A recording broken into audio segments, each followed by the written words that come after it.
Well, we're going to talk about the anatomy of a fiberglass boat real quick, how the fiberglass is made, and then some repairs that were done to it. What we've got here is 1965 Alcourt Sunfish chip. And when they made these boats, they had a mold that they sprayed, a form that they sprayed the gel coat inside of.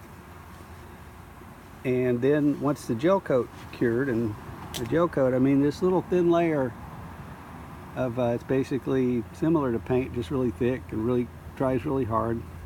So this part right here, they sprayed inside a mold. The mold had some wax on it so that they could then turn around and pop it out of the mold the next day. But once the gel coat dried, they came in on the inside of it and put down this fiberglass. It's cloth and polyester resin, and they had some artisans that put that in there, made it look real nice and pretty and smooth. And when all that dried, they had a top and a bottom. They popped it out of the mold and glued it all together here on the seam. So what they did at the factory was the gel coat, this lighter colored white area here, and then the fiberglass. And then what has happened since then, us and other folks have come along and put on some primer and paint and sanded and put on another coat of paint. So one coat of paint evidently had a little more yellow or brown in it, and then the last coat, Interlux bright side blue glow white is right there. So that's the layers. You got fiberglass, which was polyester resin and cloth, gel coat, primer, paint, and more paint. Now at one point this boat, somebody ran something into it, because you can see these little stress cracks radiating out from a point right here. And we get in close, you can see the cracked fiberglass, and you can see the difference between the two fiberglass ones. This kind of has a little bit clearer looking. Then if it starts getting cracked and opaque, that means it's crushed and there's damage, and that needs to be replaced. If you see a part on a boat, fiberglass good, you can't push in on it, there's not fiber sticking out, then you can just put gel coat right back over that, sand it down, go sailing, or spray a little dot of white Rust-Oleum on it, go sailing. Because the gel coat's there basically to protect the fiberglass a little bit and for looks.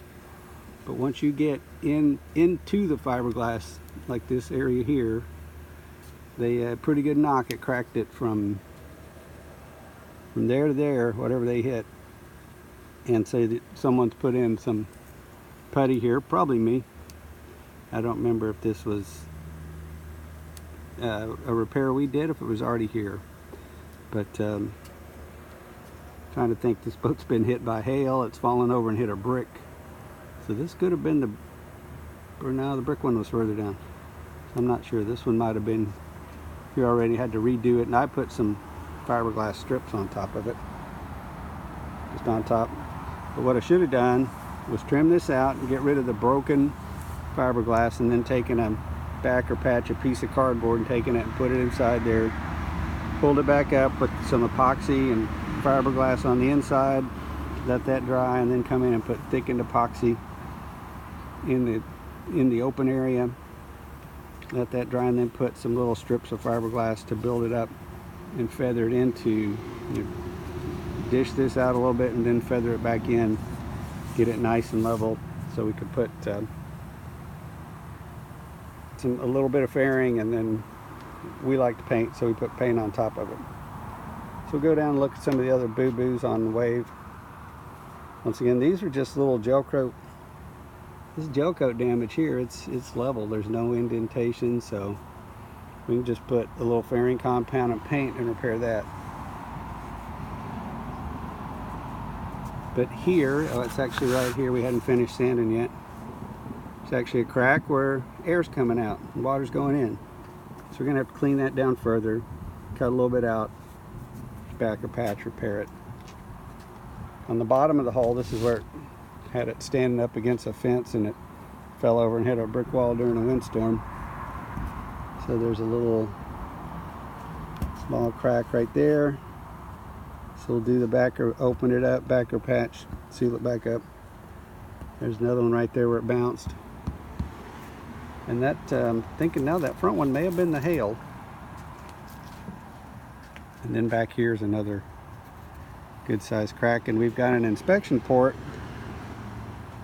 underneath from where we did the conversion. This used to have the old style rudder, so we'll probably be able to go right in through that port and repair that from the inside, because with the old rudders they used to have a little strip of wood here for hardware to screw into, and they had a little strip of wood underneath here for deck hardware to screw into. But we and that's why this indentation here is the carriage bolt for the rudder assembly was there, but we converted it. We're also going to take this drain plug out and patch that fiberglass and get rid of the drain plug, because in the process of some other repairs, as far as the history of this boat, we now have inspection ports. So if we want to get in and take any water out that leaks in, we'll just go in through the inspection port and sponge it out that way. So here she is, 1965 Alcourt Sunfish Wave, Skipper's first Sunfish, and her, shh, don't tell the other boats, her favorite.